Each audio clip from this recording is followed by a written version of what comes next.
Donc pour cette intervention, j'accueille Éric Laurent, chef de marché copropriété chez GRDF, donc, et Pascal Delhomme, chef de marché logement social chez GRDF également. On vous nettoie les micros, voilà. Donc messieurs, vous avez la parole sur le thème rénovation et décarbonation. Comment le logement peut-il répondre à la loi climat et résilience? On vous écoute. Bien, bonjour à toutes et à tous. Merci de votre présence. Donc Éric Laurent, chef de marché copropriété. On va attendre. On n'a pas les bonnes slides, ça va quelques arriver. On slides, est ça va toujours sur aller. Sto. Donc c'est le moment où il faut Faut faire dire un petit qu'ils jeu de avaient beaucoup de claquettes. slides aussi, donc. On va avoir moins de slides. Voilà. On est bon. Et donc effectivement le sujet du jour, c'est comment le logement peut-il répondre à la loi climat-résilience avec son lot d'interdictions, d'obligations qui vont arriver dans les années à venir. Et donc sur le slide suivant, on vous propose lors de cette intervention de... Oui, c'est vous qui avez la télécommande. De revenir assez rapidement sur ce nouveau DPE, diagnostic de performance énergétique, et la loi climat-résilience, de parler de la définition de la rénovation performante qui est adossée, et puis il faut faire un premier retour d'expérience d'études qui ont été réalisées par un bureau d'études, je te laisserai le citer tout à l'heure, et donner quelques positionnements et perspectives sur la place du gaz dans ces rénovations performantes. Voilà l'objectif de ces 30 minutes. Alors ce diagnostic de performance énergétique, vous le savez, c'est un outil de sensibilisation qui est plutôt bien connu du grand public aujourd'hui. Il a été réformé au 1er juillet 2021. Il a connu quelques difficultés de mise en œuvre en fin d'année 2021. Et pour revenir très rapidement sur le sujet, ses principales évolutions, c'est de pouvoir avoir ce qu'on appelle une valeur d'opposabilité. Jusque-là, il n'avait qu'une valeur informative. Donc ce DPE, il est opposable, c'est-à-dire qu'un acheteur pourrait éventuellement se retourner contre son vendeur et contre le diagnostiqueur, puisque c'est lui qui porte la responsabilité. Et cette opposabilité, elle porte sur le calcul en lui-même, sur le calcul de la consommation énergétique, puisque le DPE va également préconiser un certain nombre de travaux, mais l'opposabilité ne porte que sur l'affichage de la classe énergétique. Les grandes évolutions également, c'est une extension de l'ancien diagnostic de 3 à 5 usages. Donc les usages qui existaient, c'est le chauffage, l'eau chaude sanitaire, la climatisation, ont été rajoutés l'éclairage et les auxiliaires. L'application d'une méthode de calcul conventionnelle avec l'abandon de la méthode sur facture. Pour certains logements, on pouvait utiliser les factures qui ne permettaient pas finalement de comparer deux logements de manière similaire, puisque vous pouvez imaginer quelqu'un qui chauffe moins ou qui brûle un peu de bois et qui du coup les factures ne correspondaient pas. Donc là on est bien sur un diagnostic qui a valeur de comparer les logements entre eux. Et puis surtout la très grosse nouveauté, c'est un seuil de classe énergétique à double entrée avec un seuil sur la consommation énergétique et un seuil sur les émissions de carbone, sachant que l'étiquette qui sera retenue, ça sera la plus défavorable des deux. Et on en reparlera un petit peu plus tard, je pense. Et puis, bien sûr, tout un caractère d'amélioration de tout ce qui est communication du document avec de nouvelles notions comme des notions de confort ou de confort d'été et de degré d'isolation. Alors, juste pour donner une petite vision du marché sur des sources qui avaient été fournies à la DHUP, vous avez le nombre de logements en fonction des vecteurs énergétiques dans la situation avant le 1er juillet 2021 et la projection selon le nouveau diagnostic de performance énergétique avec le nombre de logements par étiquette énergétique. Ce qu'on peut remarquer, c'est que pour les étiquettes passoires énergétiques, alors on va dire EFG, on a un parc qui évolue assez peu. On reste quand même sur une grande majorité de ces passoires énergétiques sur des logements plutôt avec un vecteur énergétique électricité et dans l'ancienne version et la nouvelle version des passoires énergétiques qui pour 20% d'entre elles sont chauffées au gaz. Là où il y a un petit peu plus de mouvement, c'est plutôt sur le haut de la grille, puisque on en reparlera peut-être plus tard, mais le poids carbone est beaucoup plus important sur ces classes énergétiques. Et donc dans ces zones, dans ces étiquettes, on a un petit peu plus de mouvement et un peu plus de déclassement. Des étiquettes ABC vers du D. Et pour le gaz, on va constater une perte de classe énergétique de une ou deux classes, par exemple si on est en A. Alors, on ne va peut-être pas tout lire, hein, je pense que vous aurez accès aux slides, hein, mais c'est un rappel des principales mesures de la loi climat-résilience, avec des interdictions à la location pour les passoires énergétiques qui vont s'échelonner entre 2022 et 2028, hein, avec chaque date 25, 28, 34, c'est ça, en fonction de l'étiquette énergétique. Pour les copropriétés, un certain nombre de mesures, et notamment de production, soit de PPT, plan pluriannuel de travaux, qui ont pour objectif de définir les travaux à réaliser dans les 10 années de vie de la copropriété, et qui devront intégrer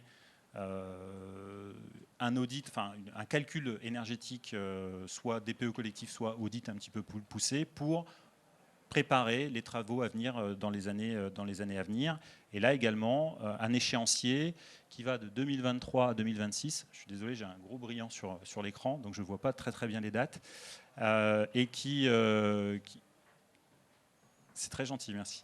Et qui là, cet échéancier est fonction du nombre de lots de la copropriété, avec des échéances plutôt proches pour les copropriétés de plus de 200 lots, et des échéances qui vont aller jusqu'en janvier 2026 pour les copropriétés de moins de 50 lots. Et puis le dernier volet, c'est cette notion d'audit obligatoire pour les bâtiments en monopropriété, donc soit les maisons, soit les immeubles collectifs, mais avec un seul propriétaire, qui ne s'applique donc pas aux copropriétés, qui vont démarrer à partir de septembre de cette année pour les logements en F ou G, et au moment de la vente, en tout cas, audit obligatoire au moment de la vente, et en 2025 pour les logements en E, en classe E. Enfin, un petit focus, puisque Pascal en parlera après, on va parler de rénovation performante, telle que définie au sens de l'article 155 de la loi climat-résilience, qui fixe un cadre général. C'est quoi une rénovation performante d'un logement dans cette loi climat-résilience? Eh bien, c'est l'atteinte d'une classe A ou B pour le logement, avec l'étude de 6 postes de travaux. Les 6 postes de travaux étant l'isolation des murs, de la toiture, des menuiseries, du chauffage, de l'eau chaude et du plancher bas. Merci. Et donc ce cadre général, il s'applique pour tous les logements. Et à côté de ce cadre général, on a un certain nombre d'exemptions qui vont concerner principalement les passoires thermiques en classe F ou G, qui pour répondre à cette notion de rénovation performante, devront atteindre à minima la classe C. Donc là, il n'y aura pas forcément obligation d'atteindre A ou B. En partant de F et G, la classe C suffira pour pouvoir bénéficier de cette appellation de rénovation performante, avec bien sûr l'étude également des 6 postes de travaux. Et puis une autre dérogation qui là est plutôt une dérogation pour les logements ayant des contraintes patrimoniales ou avec des coûts de travaux disproportionnés par rapport à la valeur du bien. Et cette dérogation permettra de bénéficier de cette appellation rénovation performante à partir du moment où deux classes seront gagnées entre la situation de référence et la situation finale. Voilà comment la rénovation performante est définie à ce jour. Alors à ce jour, elle n'a pas d'impact à proprement parler, par exemple sur les subventions qui permettent d'atteindre ces rénovations, mais on peut imaginer que dans les années à venir, ça soit un des critères qui pourra driver les subventions financières. Eh bien, donc c'est à moi. Alors justement, en partant de ces constats, à GRDF, on a mené des travaux communs avec des bureaux d'études. Des bureaux d'études de deux natures. On a travaillé essentiellement avec des bureaux d'études régionaux qui ont une bonne connaissance du terrain. Et puis également sous la supervision d'un bureau d'études national qui, lui, en plus, a la chance d'avoir quelques antennes un petit peu sur le terrain. Et donc, on a analysé plusieurs typologies de bâtiments qu'on a voulu représentatives à la fois du parc privé et du parc public. 4 typologies de maisons individuelles et puis un petit peu plus de typologie au niveau des logements collectifs. Et l'idée était de voir finalement comment atteindre ces niveaux souhaités par essentiellement la loi climat-résilience dans un nouveau monde qui était celui du nouveau DPE, qui fait que tout le monde se retrouve un petit peu à égalité avec des nouvelles règles du jeu et un petit peu à l'aveugle, puisqu'aujourd'hui les bailleurs sociaux, finalement, ils avaient à peu près des DPE pour la majorité de leurs logements, sauf que les règles du jeu ayant évolué, comme on l'a vu tout à l'heure sur le tableau, aujourd'hui ils ont un peu de mal à savoir où se situent les différents logements qu'ils ont en patrimoine dans ce nouveau monde qui est celui du nouveau DPE. Et donc en partant de là, on a voulu essayer de coller à la définition de rénovation performante. Et donc on a étudié 2 cas de figure pour l'essentiel. C'est premièrement passoire énergétique, donc en FNG, comment atteindre la rénovation performante, comment atteindre une classe C notamment, puisque c'est suffisant et parfois trop ambitieux économiquement parlant de viser une étiquette A ou une étiquette B. Et puis on a regardé également les logements déjà un petit peu performants, c'est-à-dire hors passoire énergétique, comment atteindre justement cette exigence de l'étiquette B. On s'est beaucoup attardé sur les logements gaz puisque c'est quand même notre principal sujet de préoccupation. Et donc on en a tiré un certain nombre de conclusions. Donc les partager en quelques minutes est un exercice assez ambitieux. Je vais en faire une synthèse extrême et je m'en excuse à l'avance.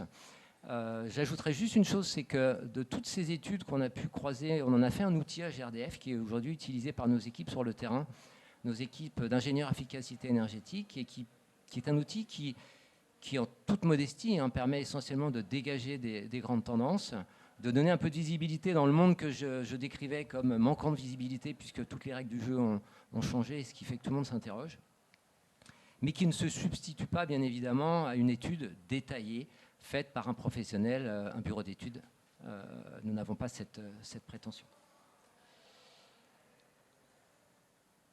Je ne sais pas si c'est tellement visible, mais ici, l'idée, c'était de parler tout d'abord de prendre l'exemple sur deux typologies de maisons individuelles, et puis on les a rangées en fonction des zones climatiques, H1, H2, H3, et puis on a regardé finalement quels étaient les meilleurs optimums. Donc, tout à l'heure, je disais qu'on avait deux philosophies. Donc là, on est sur les passoires, maisons individuelles, état passoire, et la question qui se posait, c'est comment atteindre la rénovation la rénovation performante, mais pas étiquette B, étiquette C, en partant d'un patrimoine qui est déjà quand même particulièrement ancien. Et là, le constat qu'on fait, c'est que effectivement, ça ne passe que par des rénovations embarquant à la fois des travaux sur le bâti et des travaux sur les systèmes. On ne peut pas quasiment atteindre la rénovation ce niveau sans travailler le bâti, sauf en zone H3 où effectivement très souvent la PAC hybride et comme la PAC Aéro se positionne assez bien, le bois se positionne aussi assez bien, mais là globalement la principale conclusion qu'on peut tirer de ce slide, c'est que pour atteindre un tel niveau de performance, il va falloir mixer un travail à la fois sur le bâti, en moyenne 2 postes, voire 3 postes, plus on est, je dirais, au nord, plus effectivement on aura besoin d'aller chercher des gisements sur le bâti. Mais en l'état actuel, les systèmes aujourd'hui disponibles sur le marché, les systèmes énergétiques, au gaz en tout cas, comme les typologies de travaux sur le bâti, sont tout à fait dans la norme de ce qu'on sait faire aujourd'hui. Ensuite, on a pris là cette fois-ci, donc l'idée c'était non plus de partir de l'état passoire, mais de logements déjà un petit peu performants. Donc c'est parfois des logements qui ont déjà subi ou bénéficié, c'est mieux quand même, c'est positif, qui ont bénéficié de quelques travaux de rénovation. Et donc, on va souhaiter amener cette fois-ci à minimum, et nous, on a plutôt visé l'étiquette B, parce que l'étiquette A, dans les exceptions qu'évoquait Eric tout à l'heure, il y avait quand même un seuil important qu'il n'a pas cité, que je vais préciser, c'est l'aspect économique. Dès lors que les travaux dépassent 50% de la valeur vénale du bien, on peut être exempté. Et donc, du coup, on s'est rendu compte qu'atteindre l'étiquette A, c'était, dans certains cas, quand même relativement décalé de la réalité vécue par les maîtres d'ouvrage. Et donc, on s'est plutôt axé sur une étiquette B. Et là, globalement, le constat qu'on fait, c'est que l'atteinte de l'étiquette B, elle passe par effectivement là, des travaux importants, qui mêlent à la fois isolation sur le bâti et puis des systèmes performants, avec là encore, je dirais, un bénéfice intéressant grâce aux solutions ENR, que ce soit la pompe à chaleur hybride, que ce soit le solaire. Le solaire se positionne aussi assez bien. Très souvent, le fait de mettre de l'eau chaude solaire permet d'économiser, d'éviter en tout cas de travailler sur un poste de bâti. On a parfois des contraintes architecturales qui peuvent compliquer, je ne sais pas, par exemple le recours à l'isolation thermique par l'extérieur, et on peut aller chercher des points intéressants grâce à du solaire thermique. En maison individuelle, ça marche plutôt bien, et donc ça peut être une solution intéressante. Voilà. Ensuite, on a regardé le logement collectif, et là, dans le logement collectif, alors on a des nuages de points qui correspondent aux différentes typologies qui ont été simulées à leur état initial. Et là encore, on est parti donc de l'état passoire et on s'est dit comment les ramener en étiquette B. Et là, le constat qu'on fait, c'est que on arrive... pardon, non, c'est l'étiquette C, là. Oui, en fait, j'ai oublié mes lunettes. C'est pas facile. Veuillez m'excuser. Donc là, effectivement, là, on n'a pas de révolution. Hein. Aujourd'hui, les bailleurs sociaux, notamment que je représente... puisque c'est un marché que je connais assez bien. Voilà, il n'y a pas de révolution. L'étiquette C, aujourd'hui, c'est du BBC Renault, en l'état des étiquettes. C'est même moins exigeant en termes de consommation énergétique que du BBC Renault. Donc ça, en gros, tout le monde est à peu près en capacité de le faire. Il faut travailler le bâti de manière raisonnée. Et puis, il faut aussi travailler sur des systèmes performants. Hein. Vous avez plusieurs là, qui sont schématisés à l'écran. Ensuite, on a donc un autre raisonnement, ce qui est là donc les logements partiellement performants vers l'étiquette B. Là, ça commence à devenir un petit peu sportif de viser une étiquette B, hein, quel que soit le vecteur énergétique. Les solutions à mettre en œuvre sont quand même complexes. Et donc là encore, on vous a positionné différents systèmes. Hein, donc on voit tout de suite, hein, il y a des systèmes qui se complexifient. On voit parler de PAC APSO, etc. Donc voilà, on est aussi ici, on s'est aussi intéressé finalement à un sujet que j'aborderai tout à l'heure, c'est l'hybridation des systèmes entre des systèmes énergétiques fonctionnant au gaz et à l'électricité, en tirant le parti bien évidemment de la meilleure énergie au meilleur moment. Et là, on se rend compte que c'est des systèmes qui sont très intéressants. Je pense que ce matin, vous en a parlé et qu'effectivement, c'est l'émergence de nouveaux systèmes qui vont pénétrer par le marché du neuf pour répondre essentiellement aux exigences des seuils 2025 imposés par la RE 2020 et qui ensuite, je pense, vont être appelés à pénétrer également le marché de la rénovation en profitant des volumes qui vont pouvoir être générés, du coup des économies d'échelle qui pourront accompagner en tout cas cette dynamique vers de plus en plus de systèmes hybrides.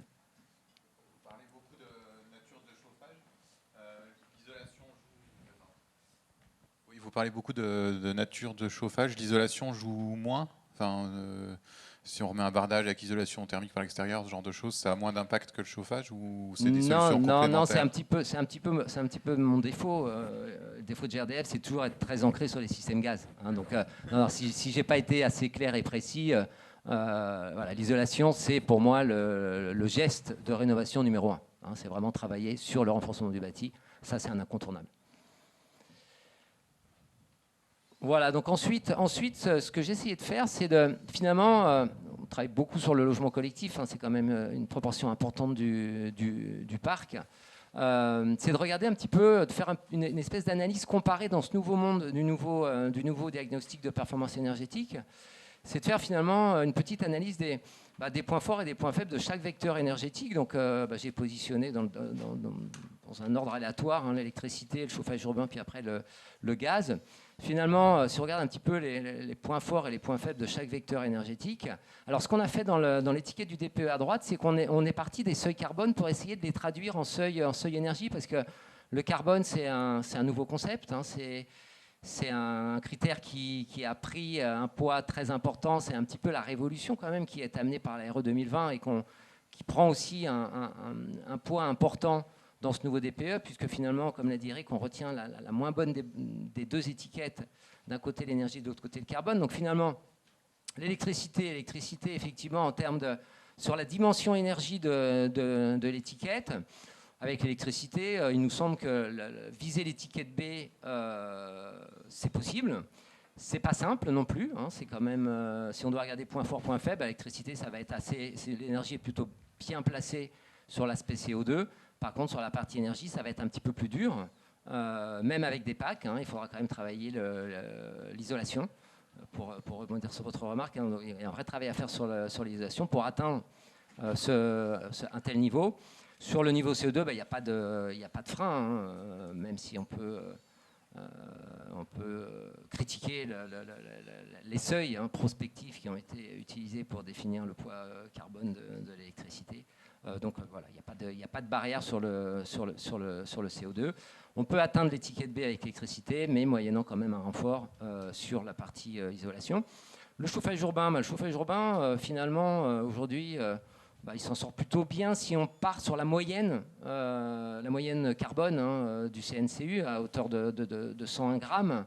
Donc 101 grammes, ça en fait quand même une énergie assez compétitive. Alors là, je parle au niveau moyen. Après, chaque réseau de chaleur a ses propres valeurs. Certains sont performants en termes d'ENR, d'autres moins. Certains sont performants économiquement, d'autres moins. Donc là, je n'ouvrirai pas le débat, mais voilà. Donc c'est plutôt un vecteur énergétique qui permet à la fois d'atteindre l'étiquette B sur la partie dimension énergie, qui, s'il est bien loti en termes d'ENR et a une bonne performance en termes d'émissions de CO2, peut aussi très très bien se positionner. Après, il faut aussi qu'il soit présent, hein, puisque tout le territoire n'est pas maillé par les réseaux de chaleur. Sur le gaz, finalement, l'étiquette B sur la dimension énergie, elle va être assez facile. Vous voyez, on a retranscrit les seuils tels que j'ai évoqués tout à l'heure. Hein. Donc en gros, si on veut faire du C avec du gaz, il faut faire moins de 131 kWh. Vous voyez, donc là, c'est assez facile quand on sait faire du BBC.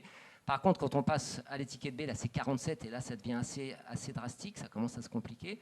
Mais c'est surtout les seuils carbone, hein, vous vous en doutez, qui vont, je dirais, complexifier les choses pour le gaz, hein, puisqu'aujourd'hui, ça reste une énergie fossile, même si on attend en tout cas une reconnaissance du gaz vert et notamment du biométhane dans la réglementation, car il s'agit bien d'une ENR. Et là, on pourra, grâce à l'intégration de ce gaz vert, diviser par 5 la valeur du contenu carbone du gaz, hein, puisque dans la base ADEME, aujourd'hui, on est à 44 grammes sur le gaz vert, et ça en ferait en tout cas l'énergie la moins carbonée pour le parc résidentiel.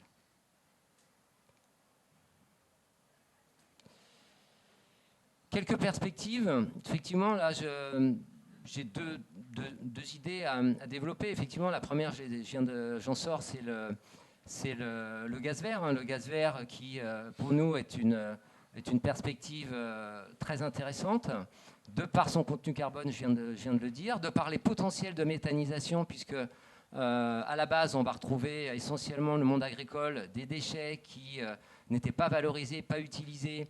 On peut parler également d'économie circulaire, donc un certain nombre d'éléments favorables au développement des gaz verts, parce qu'on a tendance à se focaliser sur le biométhane, qui est la partie la plus visible aujourd'hui, mais il y a d'autres possibilités de produire du gaz vert.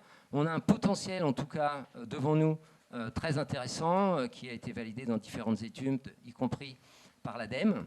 Et puis on a une actualité aussi qui, au niveau européen, poussée par le conflit russo-ukrainien, amène l'Europe aussi à renforcer ses ambitions dans ce domaine, hein, puisque à travers le programme Repower EU, alors je le dis en français, excusez-moi pour l'accent, mais à GRDF, on est plus en français pour le coup, prévoit de doubler la production de biométhane. Ça s'est déjà traduit partiellement en France, hein, puisque en France, la décision a été prise d'augmenter en tout cas la participation de l'État au raccordement des nouvelles unités de méthanisation qui très souvent se font dans le monde rural, et le gaz, on doit l'amener ensuite vers les logements et donc plutôt vers les villes. Donc aujourd'hui, l'État a augmenté sa participation pour favoriser le raccordement de nouvelles unités de méthanisation, donc ça c'est plutôt une bonne nouvelle. Et puis, les ambitions qui étaient établies à la base dans la PPE, aujourd'hui, sont largement revues à la hausse, notamment à travers la stratégie française énergie carbone, qui prépare la future PPE. Donc ça, c'est plutôt une dynamique encourageante. Il y a des volumes, quels que soient les débouchés, qu'il s'agisse de marchés résidentiels, de tertiaires, d'industrie de mobilité. Les volumes sont là et ils seront au rendez-vous. Et donc, c'est vraiment une perspective intéressante et importante que d'avoir en tout cas en tête qu'on est en train de vivre aujourd'hui une mutation du gaz fossile vers le gaz vert et que le gaz vert, c'est une réalité. Je crois que j'avais également ajouté quelques chiffres clés. Non, ok. Donc on a en gros 400 méthaniseurs aujourd'hui qui produisent du gaz vert, l'équivalent d'un peu plus de 1,5 million de logements. Par contre, je revoudrais bien la slide précédente, parce que je ne l'ai pas faite encore. Et puis, voilà, environ 1100 projets dans le pipe GRDF. On raccorde en ce moment 3 nouvelles unités de méthanisation par semaine. Donc, c'est vraiment une réalité. Il faut l'avoir en tête. On en parle trop peu. On parle beaucoup d'éoliennes, beaucoup de nucléaire, mais pas assez de gaz vert. Et puis la deuxième perspective, je l'ai évoqué tout à l'heure, c'est aussi cette idée de l'hybridation des systèmes qui vont permettre de profiter, je dirais, des bénéfices d'un mix élec-gaz. On est aussi dans une logique de mix énergétique en France. On a un problème de pointe électrique l'hiver.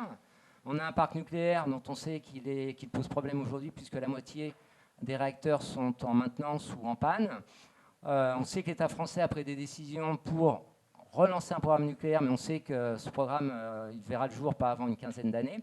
Donc en attendant, on propose des solutions.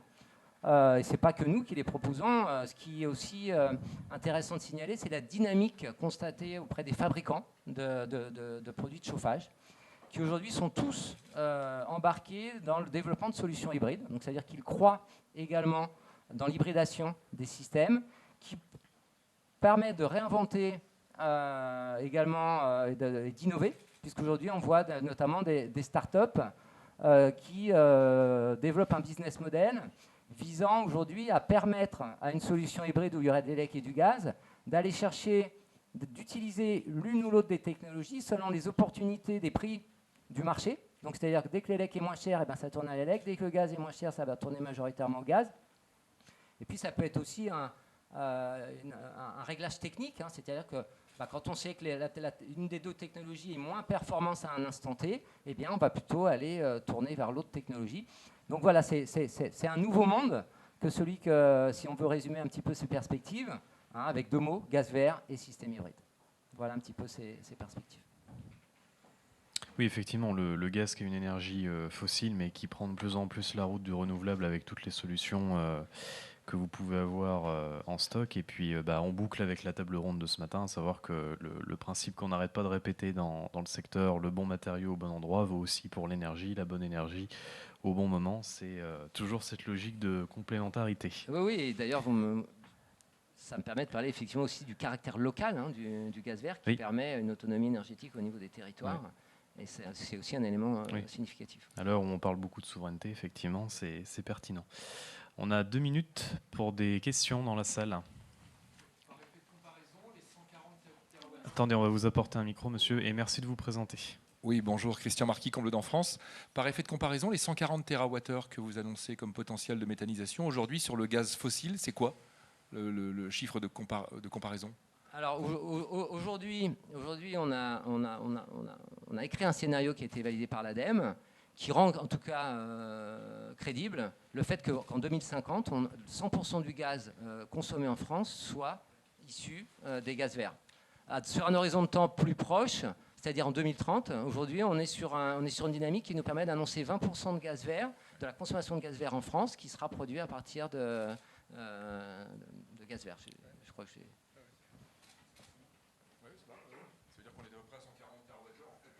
Non, on est moins, mais après, on a aussi des dynamiques. La SNBC, elle vise à diviser par 4 la consommation des logements. Donc finalement, tout ça va se tasser et va faire qu'au final, on aura besoin de moins de gaz. Et donc, ça sera plus facile pour nous de le couvrir avec du gaz vert. On n'aura pas besoin. On est sur un niveau en gros 4 à 5 fois inférieur en termes d'ordre de grandeur. Puisque l'industrie va aussi se décarboner et puis doit aussi diminuer ses émissions. Tous les secteurs consommateurs d'énergie ont aussi des objectifs ambitieux en termes de baisse des consommations.